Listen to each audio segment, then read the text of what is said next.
Coming up this week on CruiseIn. You're basically driving a hand grenade that you've pulled the pin on. It's a Corvette explosion at Corsa in Berea. A classic Corvette can be a big investment. I ended up buying it for $300. A sound investment indeed. A toy to play around with on the road, and it kind of got out of control. Isn't that always the case with boys and their toys? What does a local celebrity think of this mystery machine? He's jealous. And we are too. Another episode of CruiseIn is on right now. Oh, it is. I love it.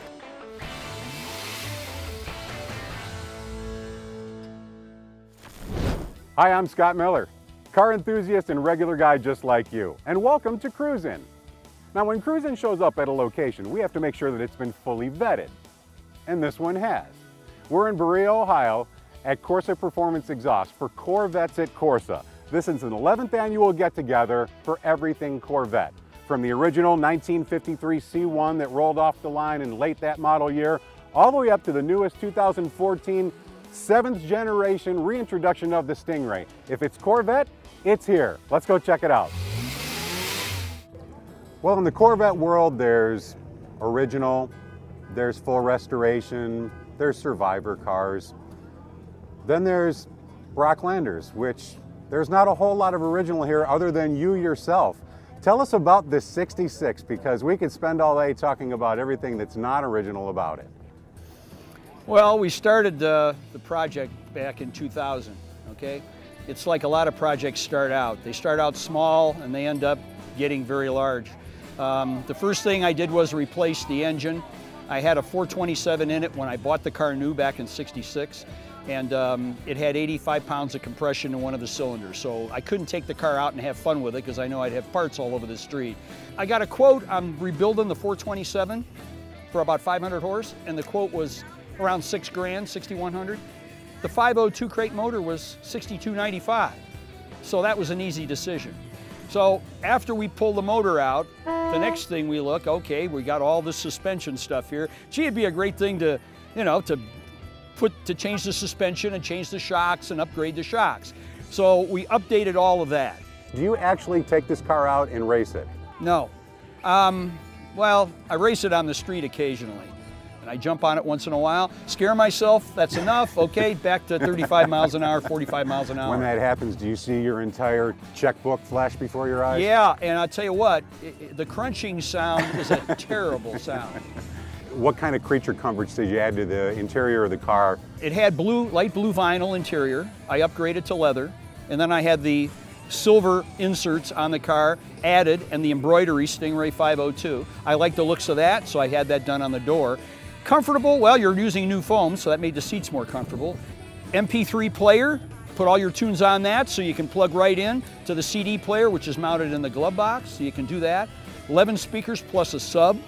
Amongst a bunch of purists, do you take a lot of heat for some of the changes that you've made to it? Kind of interesting you asked that question. I took a fair amount of heat when I started this project, okay, back in 2000. Oh, there's only so many of these out there, and you know, now there's one less, and listen, my name's on the title. I'm not gonna do with the car what some guy may want me to do that's gonna buy the car. Besides, I'm not selling the car, okay? So I started with that attitude, and I still think that's the correct attitude. The numbers matching cars are a little bit more expensive as far as resale value, but not much more. And it's priceless to you. Yeah, it is, and besides, when I get too old to drive this car, I'm 72 now, I'm gonna do a Ferris Bueller. In the house it'll go, all the fluid's drained out, and I'll just sit and look at it. That'll be good enough for me. What will the price of admission be to Brock's one-car museum? It'll be nothing. Just the fact that somebody would have enough interest to want to see this car in its present form, resto-modded or numbers matching or not, would be more than enough. Cal Woods, I've heard the term she's a keeper, and I think you've taken that to a whole new level because you've kept her just the way you got her. That's right. 45 years ago, I bought it brand new in Berea, Ohio at Merrick Chevrolet. What brought you to the Corvette in the first place? I bought my first one, it was a 65 big block. and I used to scare myself to death with that car. It would go up the road sideways more than it went straight. And I used to have nightmares, honest to God. And I traded it for this a little bit more docile. I liked it the way it came. The only thing I did change is I put headers on it and took the factory side exhaust off. When you went to purchase the vehicle, and we noticed that it does have what they would call the deluxe wheel package. Yes. When you're purchasing at that point, do you have any idea the significance of your choice of wheels when it comes to this particular car? Because they're there forever and it really does define it. Well, every one I've ever seen has the rally wheels on it, and this sets it apart. What are some of the other things that may set it apart from another 69, outside of the fact that it is truly original? Well, the headers, and from another 69, it still has the original motor, transmission, rear end. In fact, it has the original brake rotors that were riveted to the hubs from the factory. The brakes have been changed, the calipers have been changed to the stainless steel. How much of a labor of love has it been to just maintain the car the way that it is? Oh, it is, I love it. Yeah, you know, I wouldn't trade it for a brand new one, you know. And does the better half give you a little business because you spend a little more time with her versus her? No, she loves it just as much as I do, and it's her baby also. The chicks dig the cars, right? Correct. Now, was she around when the car was purchased? I purchased the car before I met her, and after I met her, I have her and the car for 44 years for her, 45 years for the car. Which one's more maintenance between us? Well, she's high maintenance, that's for sure. You notice that he said she and didn't define it. Yeah. That's how car guys talk. That's an excellent move, Cal. The comfort now compared to what we see in some of the newer ones in 7th generation, is it still defined by how you feel in that car, or is there one day you might say, you know what, I'm ready to move up? I don't think I'm ready to move up. I do have a 90. We bought 2 years ago to drive, and it's in excellent condition also, but my wife said, I would never have a newer car, a new Corvette, she says. Somewhere down the road, what would you like for the future of this car? Well, I hope my daughter will take care of it and take care of it the way that I did. Does she share the same love for the Corvette? Well, she's a different generation. You know, they have to have new, they don't want old, so hopefully that this will change her mind. Hey, I'm Mark Nolan. Coming up next, my old car, only in the form it was supposed to be. It didn't look like this whenever I sold it.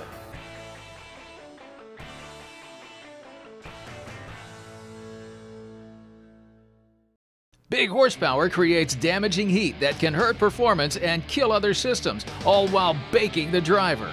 Design engineering products are especially made to control this damaging heat to help you run cool and comfortable all day long. We offer the highest quality exhaust wraps, complete spark plug wire and boot protection, high temperature line and hose sleeving, heat barrier and reflective materials, and a full line of coolant additives. Available at Summit Racing and these other fine retailers.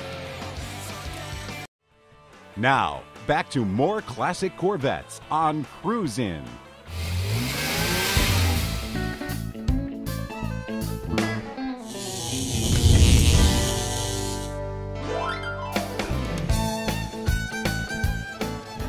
Jim, I noticed that your sign says the rebirth of a legend.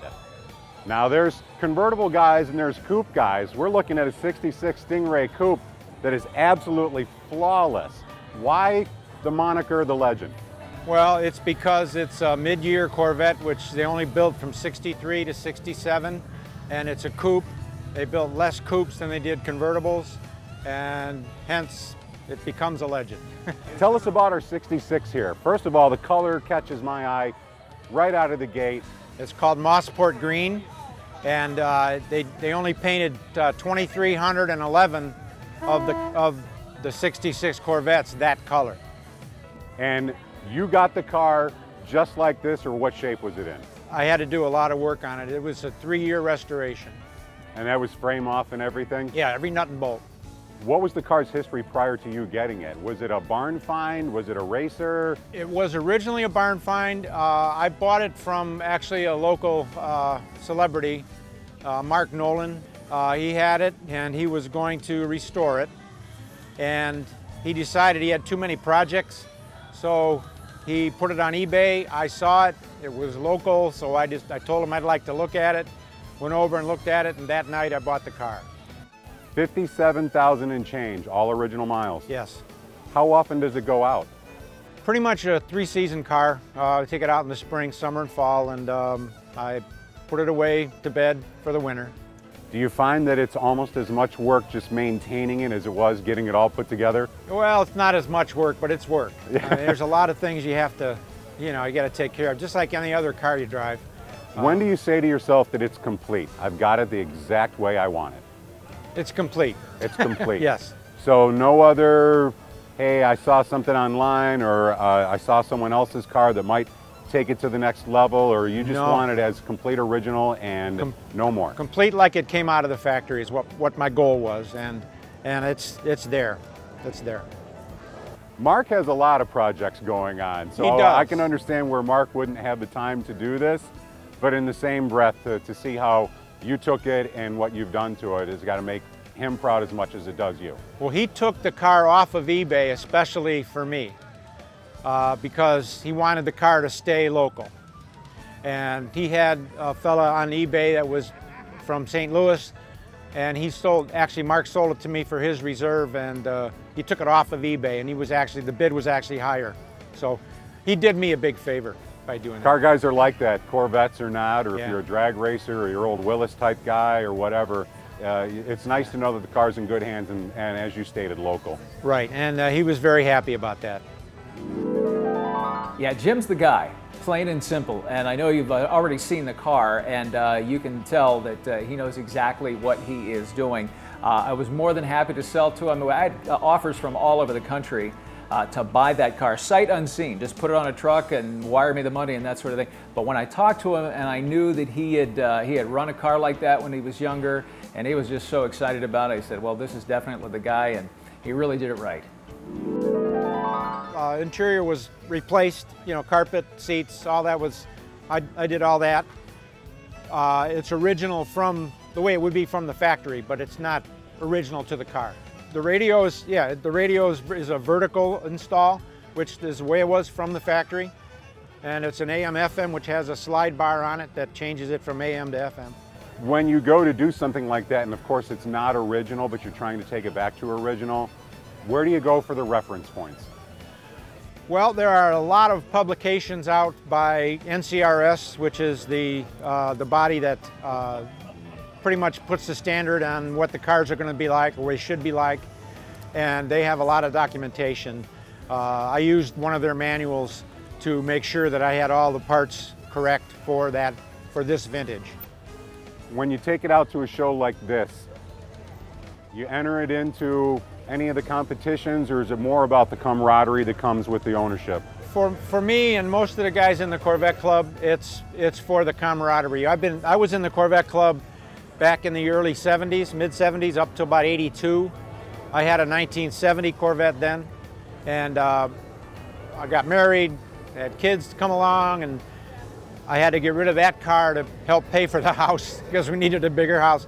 And I told my wife then that I want a mid-year Corvette, and when I find one, I'm going to buy that one, and I did. So she was ready for that. It's gorgeous. It is down to every last detail original, as we've looked over the car several different ways, and I absolutely love the paint. Well, thank you. Thank you. It's been a labor of love. Congrats, Jim. I don't think, let me tell you something. If I had that car, I would still, I'm sure, be working on it at this point, trying to get it all restored. You did it in no time, and it looks absolutely beautiful. It's exactly how I would have done that car, and it's just plain old right. Let's visit CruiseIn Marketplace. Tough Stuff Performance Accessories. All Tough Stuff products are quality made in Cleveland, Ohio using 100% new components. Tough Stuff has a complete line of underhood accessories for the custom and hot rod market. All Tough Stuff products meet or exceed OEM specifications. For more information, visit toughstuffperformance.com or call 1-800-331-6562. Coming up. Well, I started it 43 years ago. And the restoration continues next on CruiseIn. Stay tuned. Now, back to Corvettes at Corsa on CruiseIn. Nils, 1954. Tell us how you got the car, what brought you to this point, and what you see its future as. Well, I bought the car in June of 1968. I graduated in 67, so I had a little money. Drove past this gas station, it had 67 plates on it. So I stopped, just out of the blue, and the guy said the car was for sale, but the owner wasn't there. He gave me the phone number, and I called that night, and we started the negotiations. I ended up buying it for $300. Now, obviously, the car didn't look that way in 67. No, it had the way that it does now. It had Earl Shive red paint on it. Okay.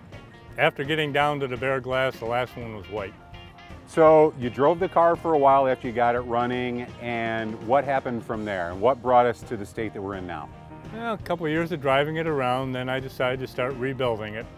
Took the paint off. My wife at that time was my fiance, and she helped me take the red paint off. And then we had kids, and I just parked it in the corner of the garage.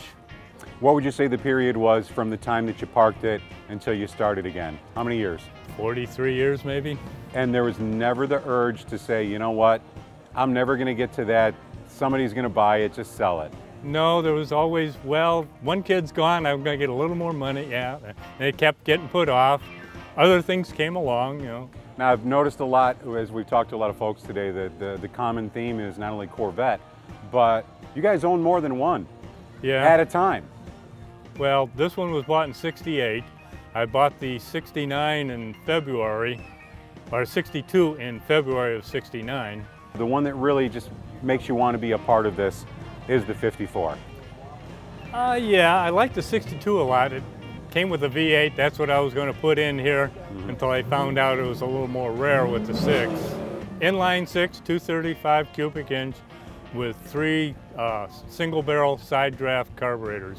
So it's not a whole lot of horsepower, and I think when the Corvette was introduced, it wasn't anticipated that it would become the iconic true American sports car that it was. Well, it came out with 150 horse. Your standard 6 only had like 95. So, I mean, that was a big boost. You've started the process now. Yes. Well, I started it 43 years ago or so. Let's flash forward to when you decided to pull it out of the corner of the garage. Yeah. Some guys, once they start the restoration process, you won't see the car for years until it's done. It's kind of like, you know what, you can't try the soup until I'm done adding the ingredients. Well, the chrome was run 40-some, 50 years, whatever, you know. At that same process, I had new stuff bought from Chevy, and then I had the other stuff re-chromed, like the windshield frame, and this stuff was all re-chromed back then. And then, like I said, 2 years ago when I started getting out, that's when I started putting stuff on it so it didn't look quite as ugly. Have you put a timeline to yourself? Because clearly you're not a guy that's in a hurry. No, it basically falls on money, like everything else. We can't wait to see it when it's done, and we certainly hope that we get invited back to come here and check it out. Hopefully in the next couple of years I can do it. Next up. People were talking to my wife and said, how are you going to get home? Because there was only room for the trophy. Stay tuned to see who got a ride home that day next on CruiseIn. Now, back to more classic Corvettes on CruiseIn.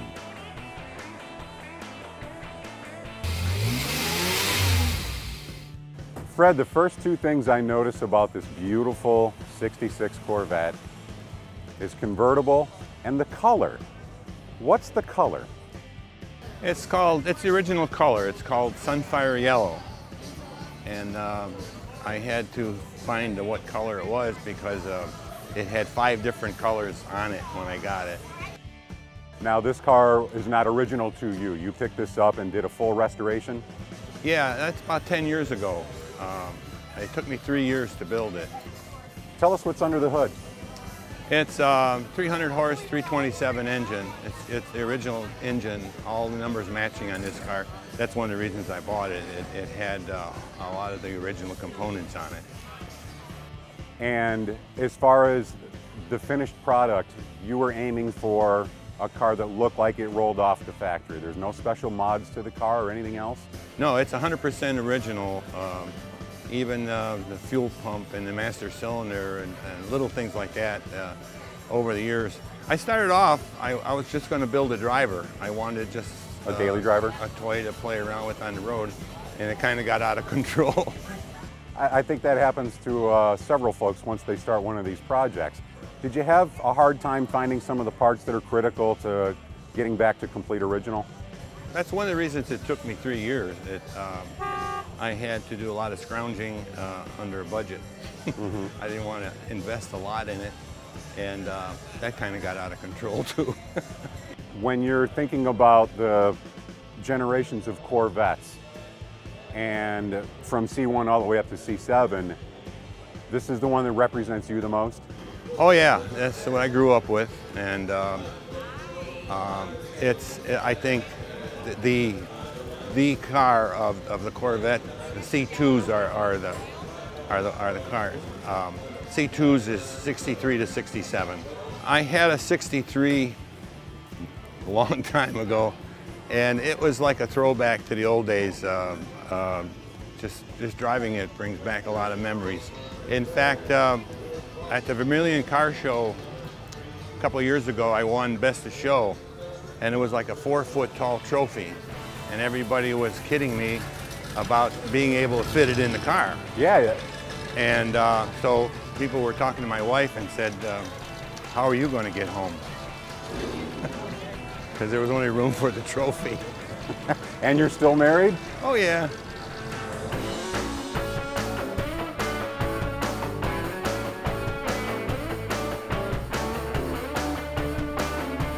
Well, as you can see, Corvette owners are very passionate, very friendly, and they love nothing more than the Corvette and a great day like today. We want to thank Corsa Performance Exhausts for having us today. We'll see you next time on CruiseIn.